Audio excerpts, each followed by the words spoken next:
Somehow I knit this sock 4 rows shorter than this sock, and it's already finished with the toe done, the ends woven in, and everything. Today we're going to talk about how to rip back the toe of a sock and add length to it. But this technique can actually work for most any knitting project. Now, this isn't going to be one of those super polished tutorials. This is a more like, let's do it together and figure it out along the way. So if that sounds good to you, and you either have had a project in the past that you need to rip back, or you have one currently, let's get through this together.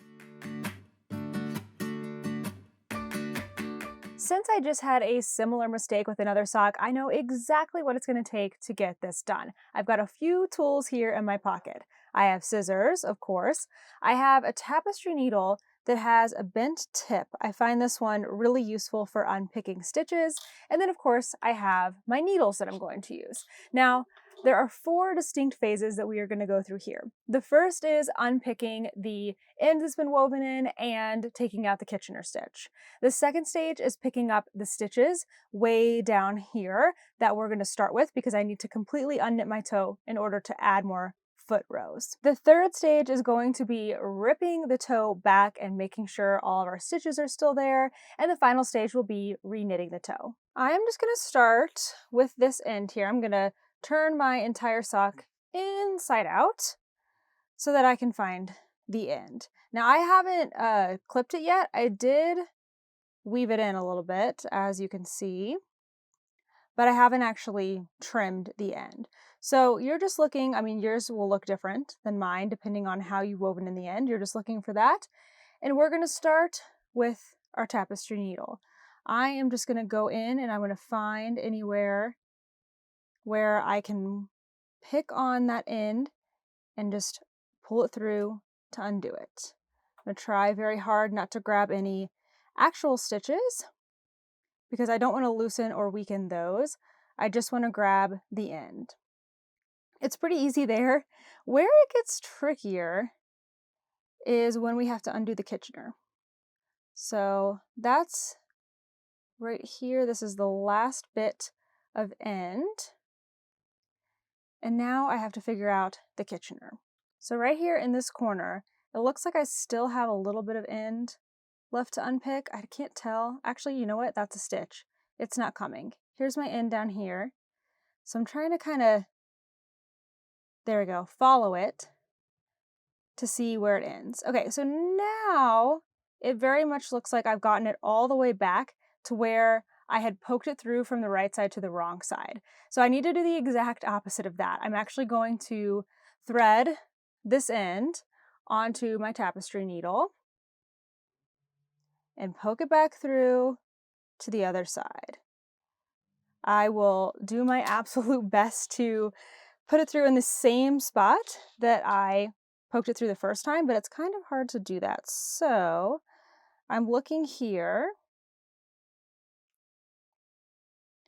Like I can see that kind of golden stitch. If I can just get it right back through there. Maybe. We're going to flip it through the other side and see. Let's pull it back through, see how we did. It's not a super huge deal if it's not perfect, but we do need this end here on the right side in order to start unpicking the Kitchener stitch. Now, this part is a real pain. It honestly takes even longer than any other step, but it's just this first corner that's really, really hard to figure out, how to get rid of your Kitchener stitch. So you just kind of have to play with it and trial and error, really.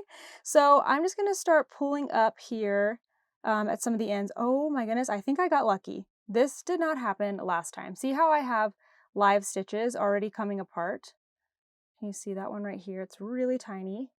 I think I just got really lucky and I poked my end back up through and out of a stitch. That did not happen to me the last time. What I had to do the last time is I kind of had to play around with this end here and keep going around and figuring out which of these live stitches it was coming through in order to undo it. I'm still gonna have to do that a little bit. So see how my end is coming through this golden color right here.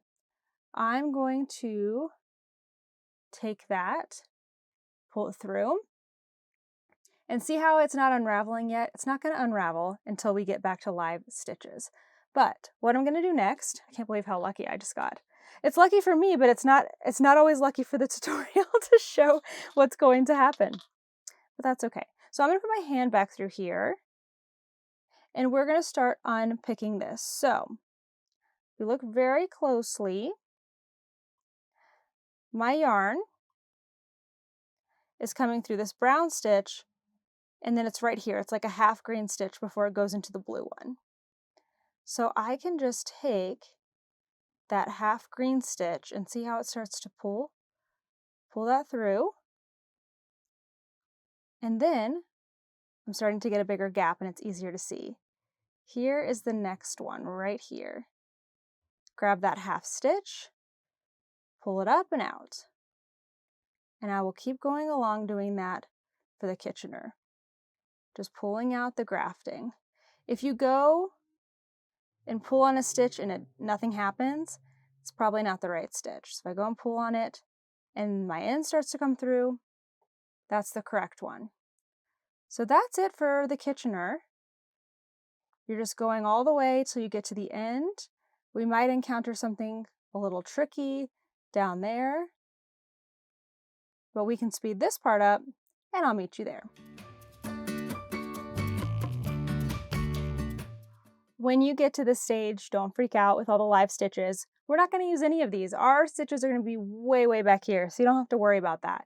I am getting close to the end of picking out this grafting, so I just wanted to come back and show that just in case something interesting happens.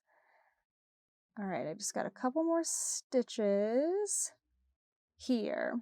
Okay, so let's look at this.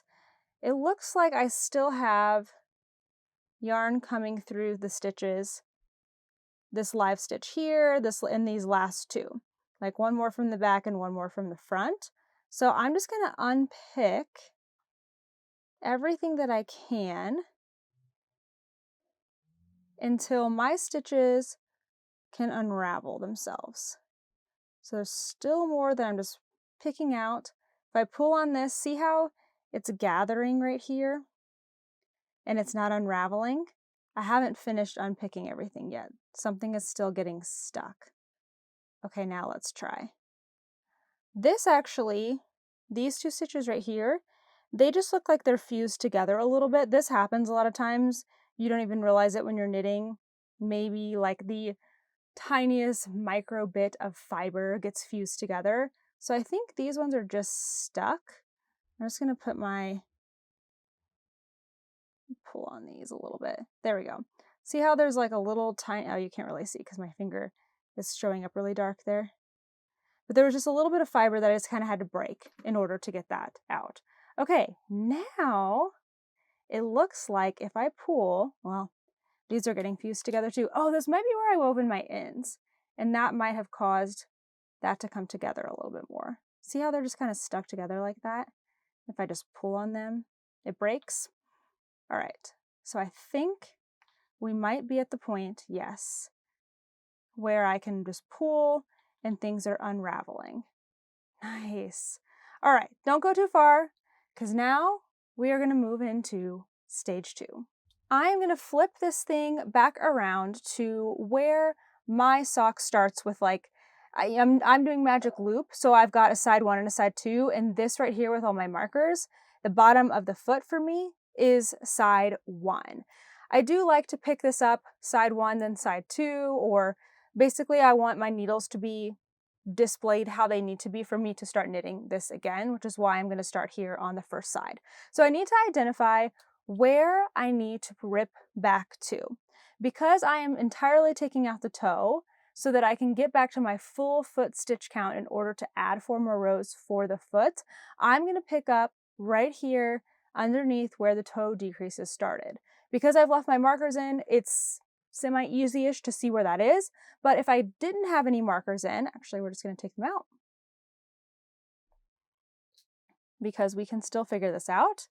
If I didn't have these markers in, I am going to be following down the side of my sock these decrease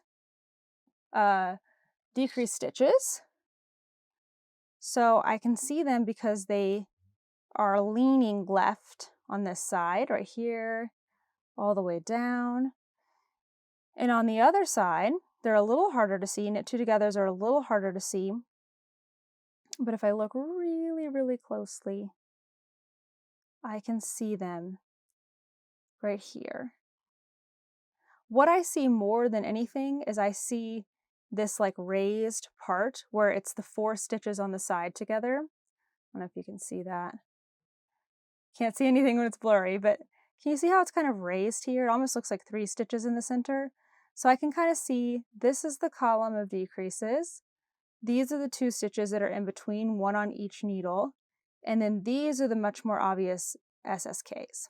So if I kind of follow that around, I'm able to see the column of knit and the column of decreases that happens on this first needle. And then each of these decreases has like 2 legs because it's got a stitch going underneath it. So that's a regular stitch, that's a regular stitch, and then the decrease. It's okay if you can't see them on the knit side because we're going to start over here. I actually guess it depends. No, it doesn't matter actually. You should have SSKs or another left leaning decrease that is more obvious on the side we need to start anyway. So that's perfect. So what we're going to do, I'm going to pick up these are my knitting needles now. I'm going to follow again all the way down the side here, and I'm going to try to find the very first decrease that I did, and then I'm going to go 1 row, at least 1 row before that. So if I follow all the way down here on the side, it looks like this was my last decrease right here. Looks like that was the last one. So I'm going to come at least 1 row below that, where these like olive colored stitches are. And that's going to be a perfect place for me to start. Just thinking here, I don't remember. I think I started my decreases on the same row. If you are doing like different kinds of decreases, you might have to check, do I have decreases any lower on the other side? But I think we're good. Okay, so here's my last set of decreases. I'm going to come at least 1 row below, and we are going to start picking up stitches. If you've ever done an afterthought heel, this is almost exactly the same. And it's a great way, no matter what project, a sock or anything, if you pick up stitches before you rip back if you have a lot to rip back. It just makes it safer. It's like putting in a lifeline. So here we go. Last set of decreases. 1 row below is going to be where I'm going to start. So I'm actually going to start 1 stitch over here. So 1 stitch to the right of my decreases, because I know that that's going to be my first stitch of this needle, because my row started with knit 1 and then slip slip knit. So I've come 1 row down and 1 stitch over, and I'm going to pick up the right leg of that stitch. I'm going to get in a little bit closer. I like to actually put my hand back inside the sock for this. It makes it a little bit easier to kind of spread those stitches out and to see them. Okay, so I've picked up 1 stitch. Now I'm going to go to the very next stitch over. I really can't see that. There we go. 1 stitch over and pick up the right leg of that stitch. See how I'm just below this SSK? If that's too close, if that's getting difficult, you can go even 1 row below that, make it a little easier. Okay, now I'm going to go over to the next stitch here, pick up the right leg of that one, and I'm going to keep going across. I do have another video on this technique that goes more into detail just on this one thing that we're doing. Sorry, I'm using a moving table because I'm in my van. I'm doing the best I can. So just keep going along, picking up the right leg of each stitch. Again, that tutorial will have a little bit more detail about like how to make sure you're staying on the same row, and it's also a little bit clearer to see because I'm not filming in a van. I'm filming with my home setup with good lighting and everything. Okay, so I need to go all the way across to the end of this first half. So I will meet you there. I'm almost at the end of this first row, And I can see that as I'm picking up on this side, I am coming in just below that last decrease, which is perfect. That's exactly where I want to be. If it wasn't quite right, that means I've shifted over a row somewhere, and you can go back just a little ways. So my last stitch here is going to come from that first, or that like knit column. So here's the decrease column,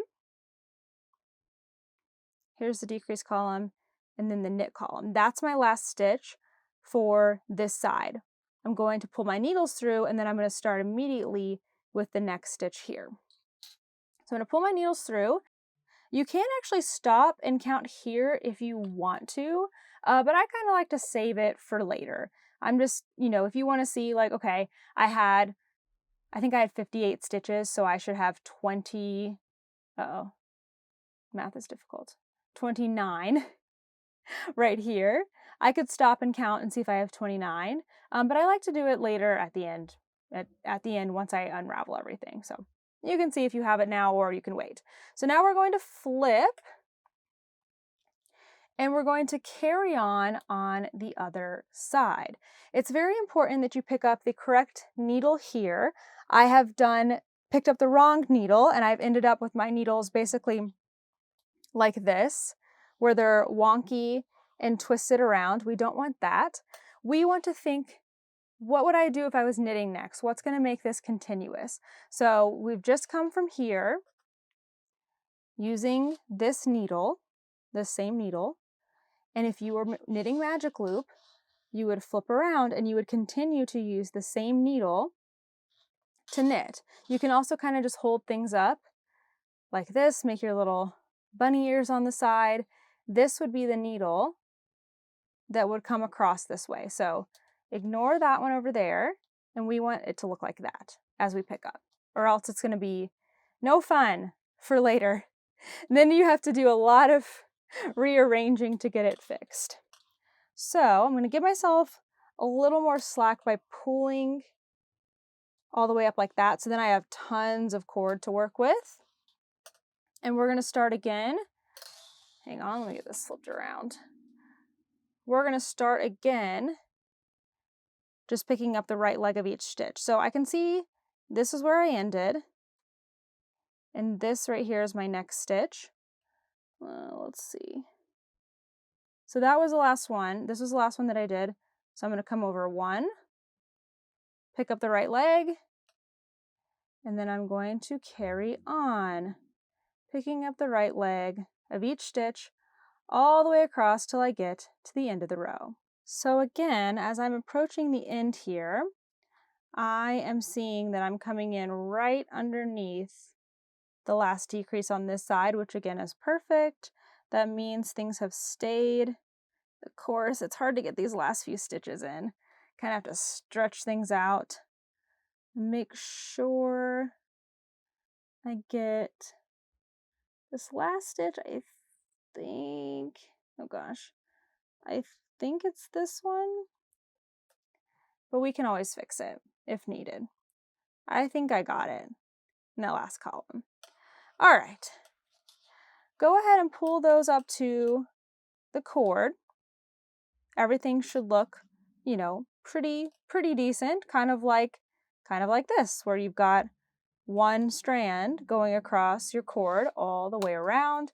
Your needles should be pointing the same direction. If they're not, you might need to pick up a second set of needles and shift some things around here in just a bit. But we're now ready for our third stage, which is to rip everything back. You have done all of the hardest work already. This part is the fun part. I actually really enjoy ripping things back. So we're in stage 3. We're going to rip back, count and check our stitches before we start to reknit the mistake that we made. So I'm just going to grab the end of my yarn here, and I'm going to start forming it into a ball. So I like to do that by pinching it between my thumb and my middle finger. I have my forefinger up here, and I just start to wind like so, and then eventually I will kind of crumple it up and then start winding around like this and just keep winding and turning, but I don't have enough yarn to do that yet. Instead, we are going to be pulling off of our sock right here.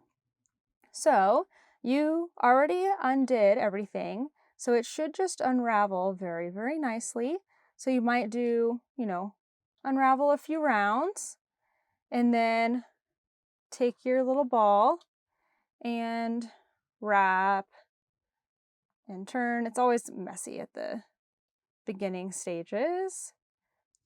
And then unravel a few more rounds. You may be able to do this simultaneously, but for me, I cannot fit into the camera frame right now if I do that.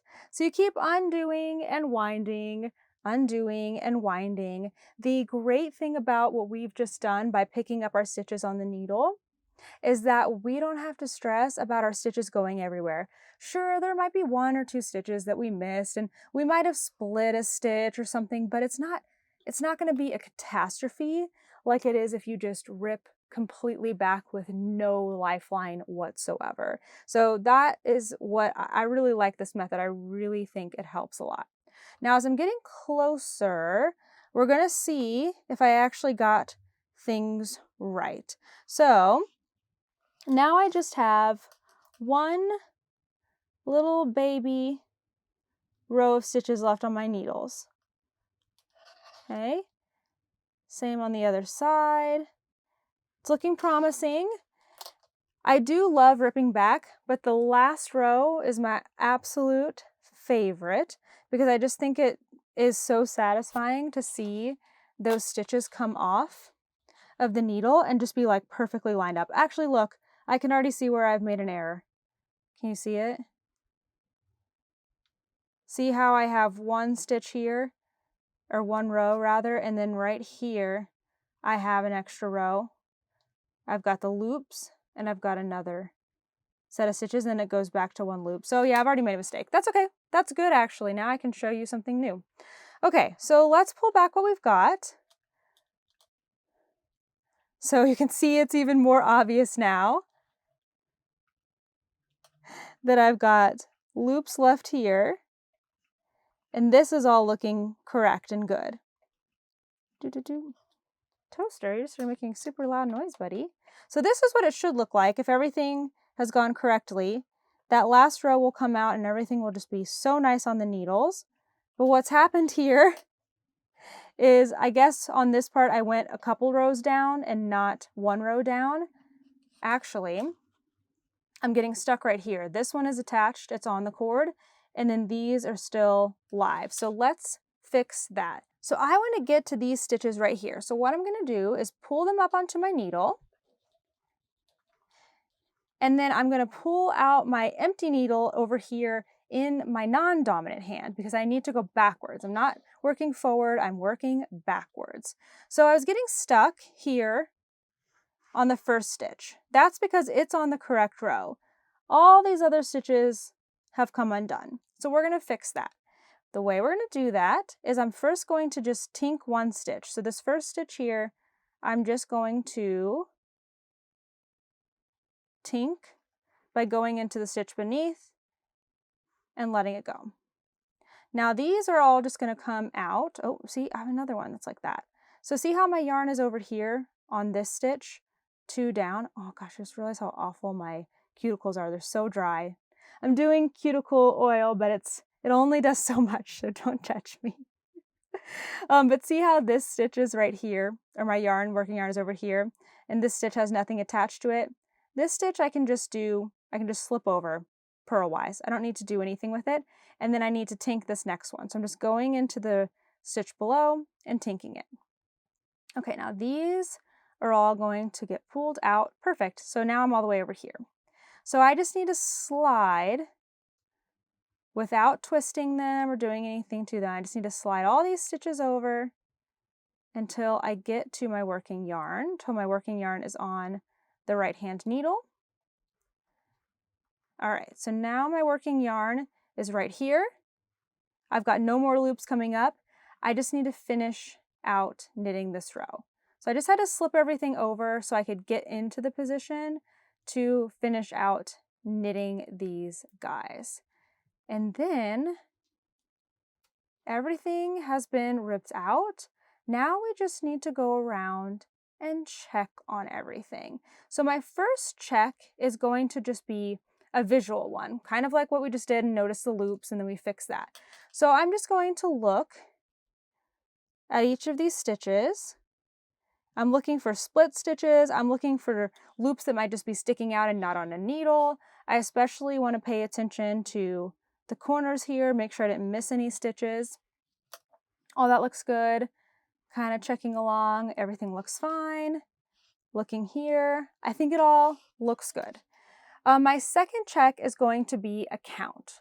I want to count and make sure I still have all the stitches that I should have for this part of my sock. And I believe I should have 58, which means I should have 29 on each needle. So a lot of times what happens is I'll have the right amount in total, but they won't be arranged properly on the needle, so I take the time to fix that too. So let's just count and see how many we have. 5, 10, 15, 20, 25, 28.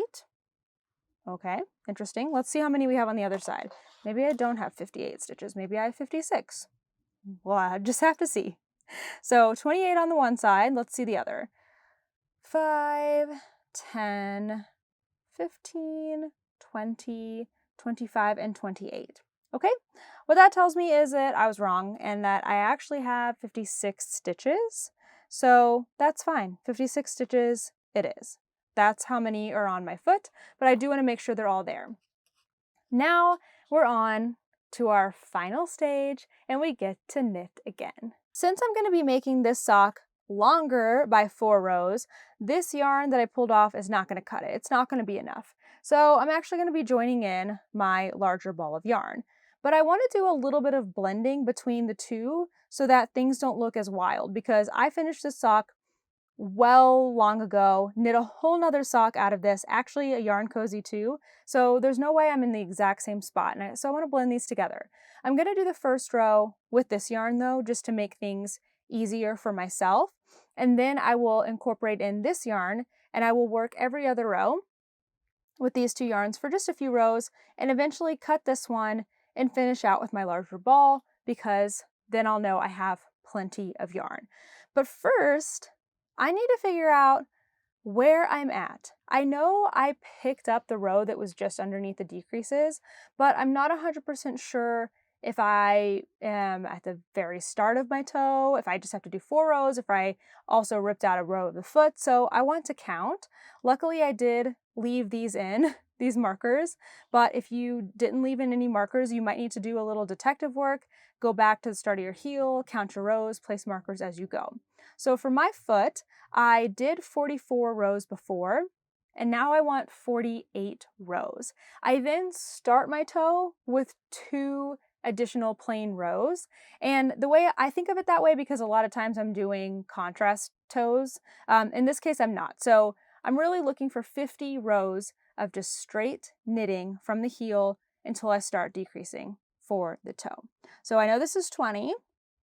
This was marked here, and so I'm looking for another 30 rows. I know I won't have that yet because I only did, 6 less than that. So let's just see. I will go ahead and count. Actually, I'm going to take this marker down here off so that I can use it up here as I count. So I always mark, when I'm marking my rows, I always mark like the 20th round. So after this one, this row that it's in, this is row 1 right here. After. That's how I like to think of mine. So if I count 1, 2, 3, 4, 5, 6, 7, 8, 9, 10, 11, 12, 13, 14, 15, 16, 17, 18, 19, and 20, I will place my marker in the 20th round. And I like to go through 1.5 stitches like that. I don't know if you can see that. 1.5 stitches, so it's really nice and sturdy, and I know for sure what row I'm on. Now I will double check that, of course. So I'll get a little closer and we can count together. 1, 2, 3, 4, 5, 6, 7, 8, 9, 10, 11, 12, 13, 14, 15, 16, 17, 18, 19. Well, that's not good. I think going between the camera and counting on here is making it a little bit more difficult. So what I'm going to do is open this up. Let's count again and see if I just counted wrong a second time or if I counted wrong the first time. Maybe I'll try using this to help. Okay, ready? 1, 2, 3, 4, 5, 6, 7, 8, 9, 10, 11, 12, 13, 14, 15, 16, 17, 18, 19. Okay, so I counted wrong the first time. So I can just take this, move it up one row, and then for good measure, count one more time, but I'm not going to make you listen to me do that. So beyond this one, I have 1, 2, 3, 4, 5 rounds. So that means I have another 5 to do because I want 50 in total. And this will be different for everyone, but that's just kind of what gets me there. Make sure I'm in the right spot. So let's put our stitches back on the needles, and I'm going to knit one round. Now, the only reason I'm going to show you this round is because I'm going to pay extra close attention to my stitches on this round. If any stitches are, let's see, I'm going to try to split one. If any stitches are like this one here, where they're split, can you see that? Oh, you can almost see it, where it's like split there on the needle. You'll know in person, it doesn't look right. You can kind of wiggle them back and forth and get it corrected on the needle before you knit it. So just pay extra close attention on that first round because you have picked up all of those stitches. Okay, that's it. Now you just carry on adding in your rows, reknitting your toe, or whatever project you are pulling back and ripping out. I know it seems scary, but you can do it. Now I've got 2 matching socks, and believe it or not, I had to do this on another pair very, very recently. So if this is not a lesson to keep very good track of your rows and your notes and try your socks on as you go, that's what you can learn from this video. I hope this tutorial was helpful, and I hope you don't need it, but if you do need it, I hope you're able to work through it. You can do it. Repairing your knitting, fixing your mistakes, especially when it comes to sizing, is always worth the effort. Thank you so much for watching, and I will see you in the next one. Bye!